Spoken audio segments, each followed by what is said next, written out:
শান্তি। ওম নমঃ শিবায়।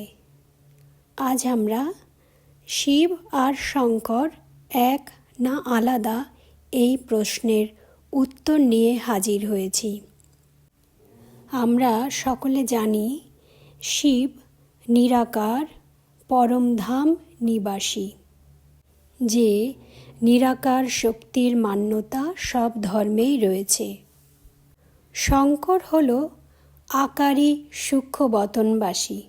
এই শঙ্কর সূক্ষ্মবতনে কি করে এলো এবং তার পার্ট কি, আমরা সেটা পরে জেনে নিচ্ছি। এবার আমরা দেখব শিবের মহিমা কি করা হয়। শিবকে বলা হয় ত্রিমূর্তি, ত্রিলোকীনাথ, ত্রিকালদর্শী, ত্রিনেত্রী, দুঃখহর্তা সুখকর্তা, শান্তি প্রদাতা, মুক্তি জীবন মুক্তিদাতা, এগুলো আমরা সব বলে থাকি। কিন্তু শঙ্করের বেলাতে আমরা কি বলি? দেবকে দেব, মহাদেব, মহাকাল। বিনাশের সঙ্গে শঙ্করকে কিন্তু জুড়ে দেওয়া হয়। কেন, কিভাবে, সেগুলো আমরা পরে জেনে নিচ্ছি। শিবের ক্ষেত্রে বলা হয় স্বয়ম্ভু, মানে যার উৎপত্তি আপনা থেকেই হয়েছে। এবং শিবকে বলা হয় রচয়িতা। শিবকে বলা হয় সব আত্মার পিতা, অর্থাৎ পরমাত্মা। এবং ভক্তির ক্রিয়াকর্মে যখন মন্ত্র উচ্চারণ করা হয় তখন কিন্তু বলা হয় শিব পরমাত্মায় নমঃ। যেখানে শঙ্করকে বলা হচ্ছে রচনা, এবং আমরা বলে থাকি শঙ্কর দেবতায় নমঃ। এতক্ষণ আমরা যে কথাগুলো শুনছি, মোটামুটি এগুলো কিন্তু আমরা সকলেই কম বেশি জানি। তবে এবার আমরা জেনে নেব কিছু অজানা কথা। প্রথমে জেনে নেব শিব এবং শক্তি মানে প্রকৃতির কথা। বলা হয় শিব এবং শক্তি অভিন্ন, মানে একে অন্যের সঙ্গে জুড়ে রয়েছে। এই কথার মানে কি? আমরা জানি যে কোনো সৃষ্টির জন্য মেল এবং ফিমেল মানে নারী এবং পুরুষ দুই শক্তিরই প্রয়োজন। এক্ষেত্রে শিব হল পুরুষ, প্রকৃতি হল নারী। এই পুরো সৃষ্টি শিব এবং প্রকৃতির খেলাতেই চলছে। একজন পুরুষ যেমন একা নিজে কোনো কিছুর জন্ম দিতে পারে না, তেমনি একজন নারীরও নিজের পক্ষে একার পক্ষে জন্ম দেওয়া সম্ভব নয়। সেখানে দুই শক্তি প্রয়োজন। ক্রমাগত শিব আর শক্তি মানে শিব এবং প্রকৃতি সৃষ্টির সঞ্চালন করে চলেছে। দেখা যাচ্ছে প্রকৃতি সাকারী শরীর মানে সাকারী প্রতিটা জীবের শরীর জন্ম দিয়ে চলেছে, এবং শিব সেই জীবের শরীরে প্রাণ দান করছে। তখন বলা হয় জীবাত্মা, মানে জীব এবং আত্মা দুটো একসঙ্গে যখন মিলছে তখন হয় জীবন। এই জন্য প্রকৃতিকে মা বলা হয়, প্রকৃতি মা, আর শিব পিতা। এবার আমরা জানব শঙ্করের জন্ম কখন এবং কোথায় হয়।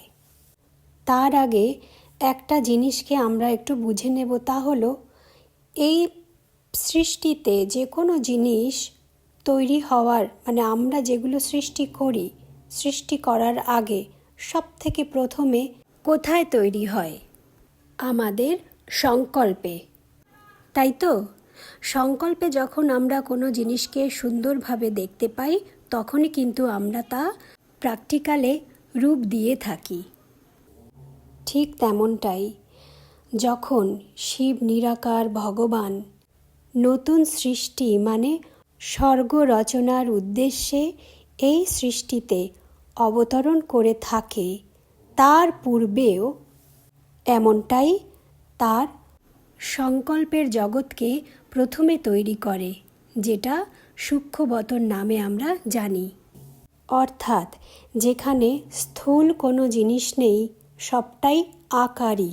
আমরা জানি শিবকে বলা হয় ত্রিমূর্তি, মানে ব্রহ্মা, বিষ্ণু, শঙ্করের রচয়িতা।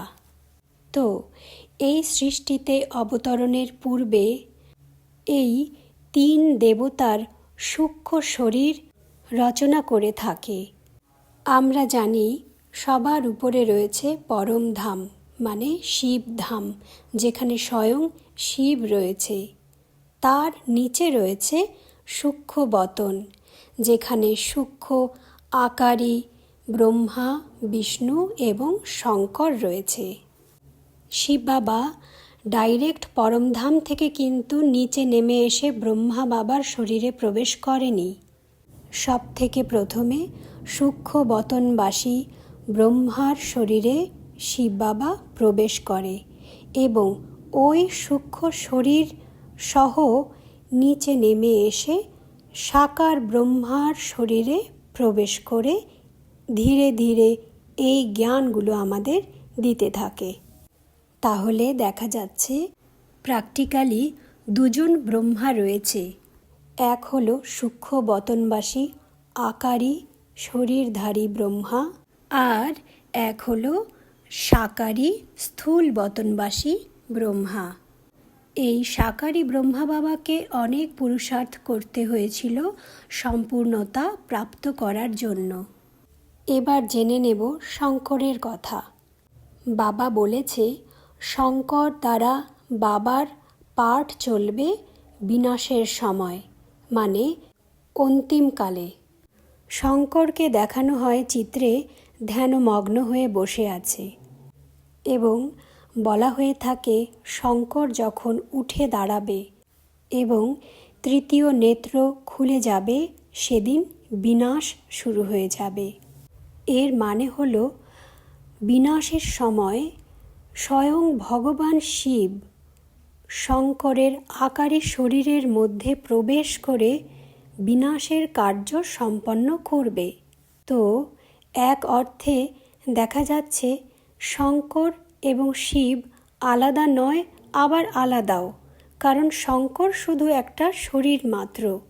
এই লৌকিকে আমরা দেখে থাকি কাজের ক্ষেত্র বিশেষে কিন্তু পোশাকের পরিবর্তন হয়ে থাকে।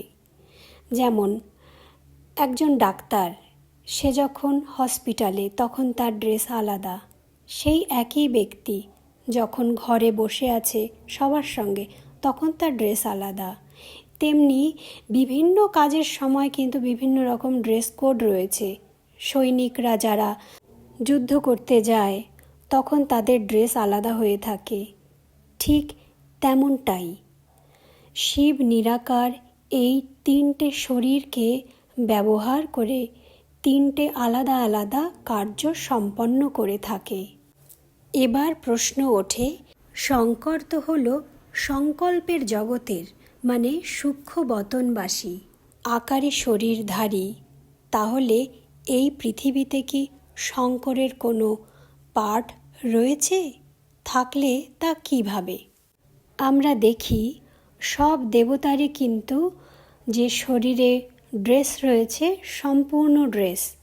ব্রহ্মারও সম্পূর্ণ ড্রেস দেখানো হয়, বিষ্ণুরও দেখানো হয়।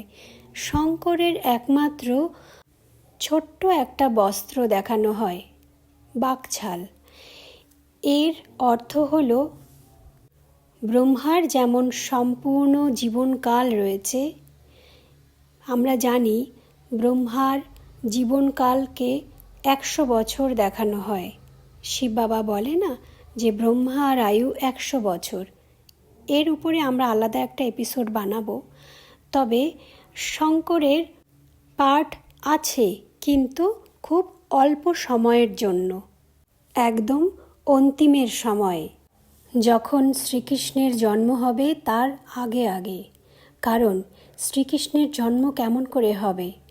আমরা জানি যোগ বলের দ্বারা শ্রীকৃষ্ণের জন্ম হবে, কিন্তু কিভাবে? কে দেবে তার জন্ম?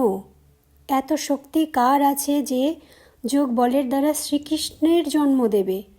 তো এ হলো অনেক গুপ্ত রহস্য যা ক্রমশ প্রকাশ্য। আমরা দেখে থাকি শঙ্কর মানে মহাদেবের হাতে ডমরু রয়েছে। ডমরু কিভাবে বাজে? ডমরু দুদিকেই বাজতে থাকে সমান তালে।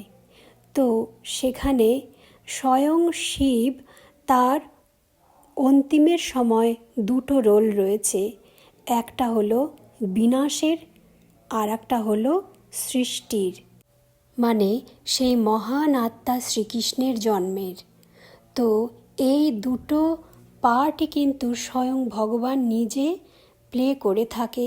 তাই জন্য দেখায় ডমরু যখন বাজে তখন সমান তালে উপরে নিচে তাল ঠোকে, অর্থাৎ একই সঙ্গে উপরে এবং নিচে কাজ চলছে। মানে উপরে বিনাশ তো নিচে সৃষ্টির কাজ চলে। এবার শঙ্কর শব্দের ব্যাখ্যা যদি আমরা করি তাহলে দেখতে পাই দুই অথবা দুইয়ের অধিক জিনিসের সংমিশ্রণের নাম হলো শঙ্কর। উদাহরণস্বরূপ শঙ্কর ধাতু, শঙ্কর জীব, বর্ণ শঙ্কর ইত্যাদি ইত্যাদি। শঙ্কর ধাতু মানে তামা, দস্তা, ব্রোঞ্জ, টিন এ ধরনের ধাতু যখন একে অন্যের সঙ্গে মিশিয়ে একটা আলাদা ধাতু তৈরি করা হয় তখন তাকে বলা হয় শঙ্কর ধাতু। তেমনি শঙ্কর জীব মানে দুটো আলাদা টাইপের জীব যদি তাদের মিশ্রণে কোনো জীবের জন্ম হয় সেই অদ্ভুত প্রাণীকে বলা হয় শঙ্কর জীব। তেমনি বর্ণ শঙ্কর মানে আমরা জানি 4টে বর্ণ রয়েছে, ব্রাহ্মণ, ক্ষত্রিয়, বৈশ্য, শূদ্র। উদাহরণস্বরূপ ধরা যাক স্ত্রী যদি ব্রাহ্মণের ঘরের হয় এবং পুরুষ যদি শূদ্র কিংবা অন্য কোনো বর্ণের হয়ে থাকে, তবে এই দুই জাতির মিশ্রণকেও বর্ণশঙ্কর বলা হয়। তাহলে আমরা বুঝতে পারছি শঙ্কর কথার অর্থ কী। শঙ্কর শব্দটা কিন্তু তালিবস্যা এবং দন্তস্ব দুটো দিয়েই লেখা হয়। এতদিন পর্যন্ত কিন্তু শঙ্করের ব্যাপারে খুব বেশি কথা আমাদের জানা ছিল না। তবে বর্তমানে তৃতীয় রথের দ্বারা বাবা অনেক রহস্যকে উন্মোচন করেছে এবং আরও এরকম অনেক রহস্য রয়েছে যেগুলো ক্রমশ প্রকাশ্য। বলা হয় না, শিব তার জটাকে খুলে গঙ্গাকে প্রবাহিত করে সময় অনুসারে। তাই আজ এই পর্যন্তই। আমি হৃদয় থেকে আমাদের সঙ্গে জুড়ে থাকা ওই ভাইকে অনেক অনেক ধন্যবাদ জানাচ্ছি। ওনার প্রশ্নের উত্তরের জন্য আজ এই ভিডিও আপলোড করা হচ্ছে। কারো মনে যদি কোনো প্রশ্ন থেকে থাকে, কোনো সংশয় থাকে, তবে নির্দ্বিধায় সেগুলো আপনারাও জানতে চাইতে পারেন। আমরা যথাসাধ্য চেষ্টা করব। ওম শান্তি। ওম নমঃ শিবায়।